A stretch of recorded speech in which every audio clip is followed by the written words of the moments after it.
नमस्कार विद्यार्थी मित्रांनो, मी निखिल सुरकुटवार पूर्णता कोचिंग क्लास मध्ये तुमचे हार्दिक स्वागत करत आहे। तर तुम्हाला आज मी सांगणार आहे की परिमेय व अपरिमेय संख्या कशा प्रकारे लिहायच्या।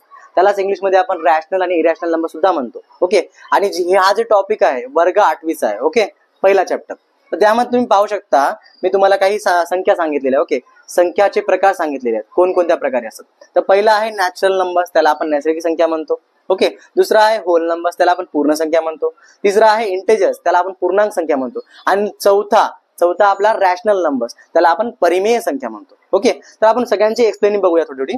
तर पहा, नॅचरल नंबर्स म्हणजे नैसर्गिक संख्या। तर पाहू शकता तुम्ही, natural numbers are start from 1। नैसर्गिक संख्या आहे 1 पासून सुरू होतात, डिजिट 1। ओके, 1 2 3 4 पुढे डॅश आहेत, म्हणजे डॅश कुठपर्यंत राहणार, तो पुढे संख्या आहे डॅश म्हणजे पुढची संख्या ते इन्फिनिटी पण राहणार। ओके, ते संपणार नाहीत। त्यानंतर तुम्ही पाहू शकता सेकंड नंबरला आपण होल नंबर लिहिला। तर होल नंबर मध्ये त्याला म्हणतात पूर्ण संख्या। होल नंबर म्हणजे पूर्ण संख्या। पूर्ण संख्या नेहमी सुरुवात होतात ते शून्यापासून, start from 0 to start 1 2 3 4 5 again infinity. Okay, again infinity पर्यंत नंबर्स आहेत, हे नंबर संपणार नाही। त्यानंतर पुढे पाहू शकता तुम्ही 3 नंबरला इंटेजर्स। इंटेजर्स म्हणजे पूर्णांक संख्या। इंटेजर्स स्टार्ट 0 पासून होतात, 0 पासून राईट आणि 0 पासून लेफ्ट।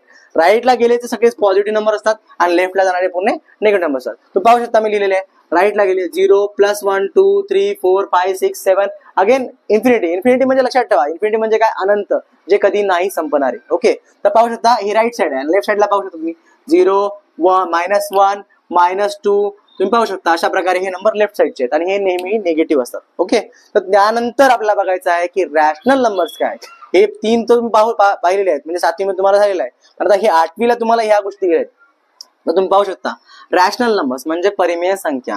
हे संख्या कशा की ज्याच्या खाली म्हणजे ज्याच्या डिनॉमिनेटरला, ज्याच्या छेदाला ओके 0 असेल तर ती परिमेय संख्या असणार नाही। ओके, तर ज्याच्या छेदामध्ये 1 2 3 4 अशी कोणतीही संख्या असते, पण 1 पेक्षा कमी संख्या जमणार नाही। मायनस मध्ये घेऊ शकता, पण 0 कधी राहणार नाही। तर पाहू शकता 0 याच्या खाली काही नाही म्हणजे 1 असतो। ओके, 3 याच्या खाली काही नाही म्हणजे 1 असतो, याच्या खाली काही नाही म्हणजे 1 असतो, -4 च्या खाली काही नाही म्हणजे 1 असतो। म्हणजे हे सर्व जे तुम्हाला दिलेले आहेत हे तुमचे परिमेय संख्या आहेत। याचा फॉर्म बघा तुम्ही, 3/1 8/1 32/3 67/5। ओके, पाहू शकतो तुम्ही, इकडे बघा -4/1 10/-7 -20/3 मायनस मध्ये बी घेता येतात तुम्हाला आणि प्लस मध्ये बी घेता येतात। पण तर तुम्ही पाहू शकता मित्रांनो, हे बघा आपण सर्व पाहिलं, रॅशनल नंबर पाहिल्या टोटल 1 2 3 4 आपण 4 टाइप्स पाहिल्या आणि त्यानंतर कशा प्रकारे तेही पाहिल्या।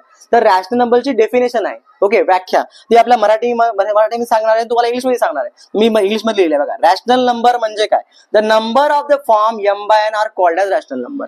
अशा संख्या जे अंश आणि छेदामध्ये येतात अशा संख्येला आपण काय म्हणतो, परिमेय संख्या म्हणतो। आता परिमेय संख्याचं रूप आपल्याला कळालं, पण यामध्ये एक तुम्हाला एक नोट आहे बघा। नोट कशी आहे बघा, की याचा छेद कधी पण 0 होणार नाही। छेद म्हणजे काय, डिनॉमिनेटर। डिनॉमिनेटर कधी ह्याचा 0 नसतो। आणि मी तुम्हाला वरीही सांगितलं होतं, त्याच प्रकारे खालीही सांगत आहे की m/n हा आपला फॉर्म आहे। m/n म्हणजे m म्हणजे कोणतीही संख्या होऊ शकते आणि n ही कोणतीही संख्या होऊ शकते। m म्हणजे 2 डिवाइडेड बाय n म्हणजे 3। ओके, हे मध्ये जी रेष आहे याला आपण तुम्ही डिवाइडेड बाय म्हणू शकता किंवा बाय म्हणू शकता। 2/3 2 डिवाइडेड बाय 3 असंही वाचता येते। ओके, आणि n is not equal to 0 असं का लिहिलेलं आहे मी, कारण इथं n दिलेलं आहे। ओके, आणि जर तुम्हाला असं असंही लिहू शकता तुम्ही, denominator is not equal to 0। Okay, not equal to 0, equal to ला कट करणे म्हणजे नॉट इक्वल टू। ओके, मग तर मित्रांनो कसा वाटला हा व्हिडिओ। जर व्हिडिओ आवडला असेल तर व्हिडिओला लाईक करा, शेअर करा, सबस्क्राईब करा। त्याचबरोबर तुमचे काही डाऊट असतील तर आम्हाला ते कमेंट करा। ओके, धन्यवाद।